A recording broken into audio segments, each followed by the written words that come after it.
پشاور میں ایک حکیم ہے، اب خفا ہو جائے گا کہیں بیٹھا ہوگا، مجھے دوا دے دی اور کہا کہ روزانہ 1 پاؤ ملائی کے ساتھ کھاؤ۔ میں نے 2 دن جو ملائی کھائی، تیسرے دن آنکھیں نہیں کھل رہی تھی، سینے میں درد شروع ہوا۔ دل کے معالج کو دیکھا کہ خدا کے لیے کیا گند بلا کھانے لگے، بس کرو۔ اس کو میں نے کہا، وہ ہنس پڑا، اس نے کہا نہیں 2 کلو تو پورا کر لے۔ مطلب یہ ہے کہ آپ بھی فارغ ہو جائے، میں بھی فارغ ہو جاؤں گا۔ ایسی حکمت بھی دنیا میں ہے، وہ بھی حکیم کہلاتے ہیں۔ عکس نام نہاد زنگیرہ کافور ہے۔ حکیم صاحب جب قبرستان سے گزرتے تھے تو سر پر رومال ڈالتے تھے۔ کسی نے کہا کیوں؟ پیدا ٹول مارا لی گری خیر سرا، یہ جتنے ہیں نا یہ سب میں نے بھیجے ہیں۔ کسی کو معجون غلط دیا، کسی کو سفوف زیادہ دیا، کسی کو 10 آ رہے تھے اور سنا دے دیا۔ ہمارے پاس ایک حکیم صاحب آیا تھا یہاں، مجھے کہا آپ کے جنگل والے مدرسے میں رہوں گا، طلباء دے دو، بکریاں بھیجو۔ میں نے کہا بہت اچھا۔ 15-20 دن بعد ایک شخص میرے پاس روتا ہوا آیا، کہا وہ حکیم صاحب نے تو ہر بکری کی 1 ٹانگ توڑ دی۔ میں نے کہا نہ بھائی، کہاں گیا تھا؟ میں جب گیا تمام بکریاں 3 ٹانگوں پر ہیں۔ میں نے کہا حکیم صاحب یہ کیا ہے؟ کہا آپ کو پتہ نہیں؟ میں نے کہا نہیں۔ کہا آپ کتابیں بہت دیکھتے ہیں، یہ کام جانتے نہیں، اب یہ آرام سے رہیں گے، کہیں جائیں گے نہیں۔ ظالم بچے دار ہر بیزی تیو فما تک گئی کہ چاندہ مت شہر ہوتا تڑی دیا کہ یہ بالکل آرام سے رہے گی۔ اچھا جی، وہاں بارش ہوئی تھی اور سونگل کی زمینوں میں سنا کے پودے بہت اگتے ہیں۔ سنا حکیم کی جان ہے، اور سنا کا کام صرف یہ کہ سخت پیٹ نرم ہو جائے، لیکن اس میں احتیاط بہت ضروری ہے۔ اب وہ میں نے کہا کہ میں آپ کے لیے تھوڑی ٹھہرا ہوا، میری تو حکمت چلی ہے، تمام سندھی قوم آ رہی ہے اور دوا بیچ رہا ہوں۔ میں نے کہا احتیاط کرنا نا، میں 50 سال کا پرانا کی۔ ایک شخص کا پیٹ نرم تھا، اس کو 10 آ رہے تھے، اس نے اس کو سنا کا شربت پلا دیا۔ اس نے کہا بہت تکلیف ہے، کہا اور پلاؤ۔ کہا بہت تکلیف ہے، کہا پکڑ کے پلاؤ، مر شو۔ وہ مر گیا۔ جب وہ مر گیا، اتفاقاً میں اور مزمل بھائی وہاں پہنچ گئے اس کی حکمت خانے میں۔ میں نے کہا ذرا احتیاط کرو۔ ہاں، سب میرے مرید ہو گئے۔ جب میں دیکھ رہا ہوں ایسا تو جنازہ آ رہا ہے، وہاں قبرستان ہے زمین کے ساتھ، اور جنازے کے ساتھ ہر آدمی کے ہاتھ میں ایک ڈنڈا ہے۔ تو میں نے جو ایسا دیکھا، میں نے کہا کسی بیمار کو دوا تو نہیں دی؟ کہا 1 کو دیے۔ سنا کتنی مرتبہ؟ کہا 5 دن سے اس کو پلا رہا ہوں۔ تو وہاں پر حکومت پاکستان نے اسکیم کے تحت بڑے بڑے پائپ رکھے تھے، بہت بڑے بڑے۔ میں نے کہا اس میں گھس جاؤ اور جہاں تک جا سکتے ہو جاؤ۔ کہنے لگے دیدہ لڑکی اور گاڑی میں جاتا پس ہاں وہ دس تم دفعہ ماں مڑ کئی جوڑ میں ہے لکھنا شابہ دی پیپ کے دب دانگا اور پیپ کے ہوتا نہ ہوتا دفعہ کی سینا میں آگے تب سانا ورکا۔ اور وہ لوگ آئے جی حکیم صاحب کہاں ہے؟ میں نے کہا حکیم صاحب کو تو نکال دیا ہے۔ کہا بہت پہلے کی بات ہے، مجھے لڑائی مصیبت ہے، 50-60 آدمی ہے، سب کے ساتھ ڈنڈے۔ یہ ہمارے صاحب کو دیکھو اتنا سنا پلایا، مار دیے اس غریب کو۔ میں نے جلدی میں 200 روپے نکال کے دیے۔ میں نے کہا یہ اس کے لیے کچھ خیرات ویرات کر لو، فقیر مسکین کو کھلاؤ، اور جلدی لاش رکھوا کے جنازہ پڑھاؤ۔ وہاں کے طلباء سے کہو اٹھاؤ قبرستان لے جاؤ۔ دے بیا بیا روز میں نہ روز بنا گرے دے بیا ویسے بار راش میں کرا لے بڑھ گئی ذمہ دار نے تا سنا اور کڑی دے دن ویسے میں گرمی کی میں پڑ سکا۔ یہ بھی عجیب ہے۔ استغفر اللہ۔ تو ایسے بیوقوف دنیا میں ہوتے ہیں۔ یوت الحکمت من یشاء، حکمت تو لقمان کے پاس تھی۔ اللہ تعالیٰ نے حضرت لقمان کو ایسی حکمت دی تھی، حضرت فتویٰ لکھتے تھے، پتہ چل گیا داؤد علیہ السلام تشریف لائے، فتویٰ بند کر دیا۔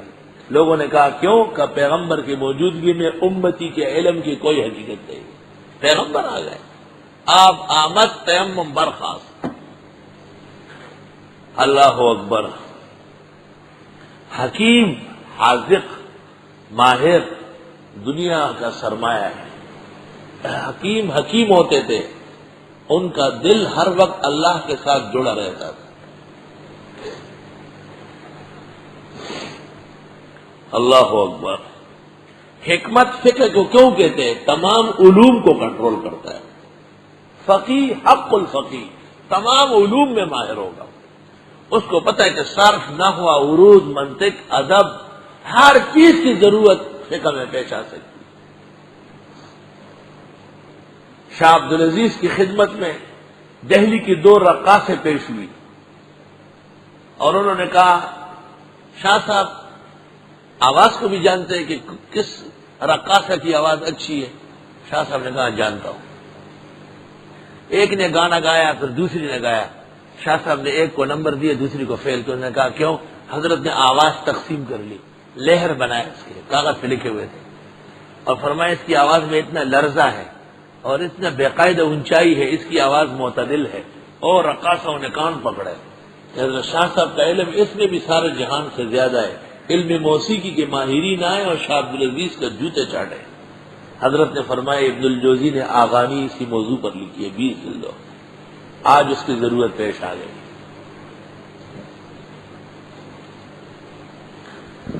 اللہ یوت الحکمت، حکمت و دانش دیتا ہے من یشاء جس کو چاہے، ومن یوت الحکمت اور جس کو حکمت دی جائے فقد اوتی خیرا کثیرا پس اس کو دی گئی خیر بہت زیادہ. وما یذکر الا اولو الالباب اور اس کو نہیں سمجھ سکتے ہیں مگر عقل والے. بے عقل انسان فقیہ کا دشمن ہوتا ہے. بے عقل طبقہ فقہا سے بدزن بدگمان ہے. طالب علم ایک بات یاد رکھے، قرآن مجید میں جب بھی علم بمعنی فقہ کے ہوگا تو اس میں یہ ضرور ہوگا کہ عقل والے اس کو جانتے ہیں. والراسخون فی العلم یقولون آمنا به کل من عند ربنا وما یذکر الا اولو الالباب.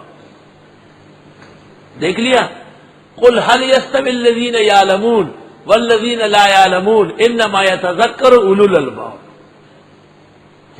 جب بھی علم بمعنی فقہ کے ہوگا تو عقل کا ذکر ضرور ہوگا، کیونکہ کائنات کا سب سے اونچا طبقہ عقلاء کا وہ فقہاء کرام ہے. وما انفقتم من نفقہ اور جو تم خرچ کرتے ہو کوئی بھی خرچہ، کبھی آدمی کپڑے بانٹتا ہے، کبھی اناج بانٹتا ہے، کبھی محبت سے چائے بانٹتا ہے، کبھی نوٹ اور سونا اور زر بانٹتا ہے، جو تم خرچ کرو. او نظر تم من نظر یا نظر مان لو کوئی سی نظر، فإن اللہ یعلم پس اللہ اس کو جانتے ہیں. اللہ نفقہ عام نفقہ اور نظر الزام ما لا یلزم. للہ علی ان اطعم المساکین یہ نظر ہے.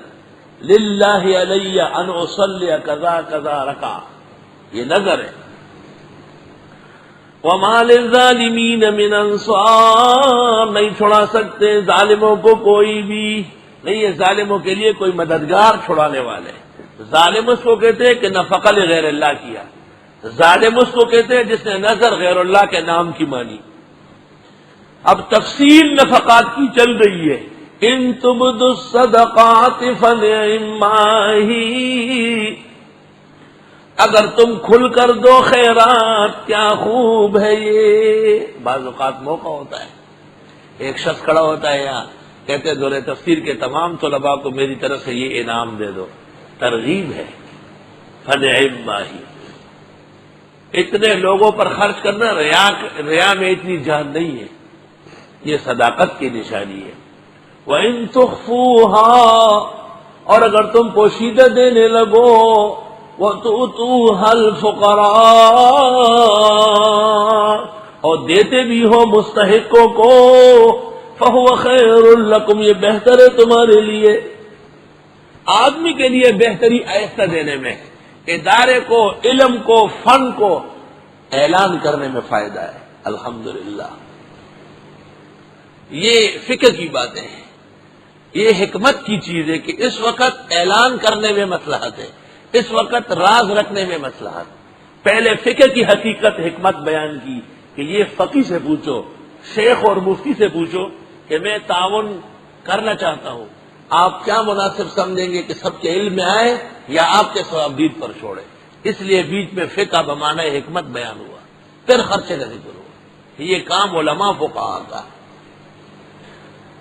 خرچ کرنے کا یہ طریقہ بھی ہے کہ ایک آدمی گیٹ کے اندر داخل ہوا اور لوگوں کو نوٹ دینے لگا، اب اس کو کیا پتا ہے اولا والے کو بھی دے رہے دورے والے کو بھی، تخصص کو نہ، وہ استاد سے ناظر سے دریافت کرے، وہ کہیں گے یہ بڑے طلباء ہیں، ان کی ضروریات زیادہ، یہ چھوٹے، ان کی کم ہے۔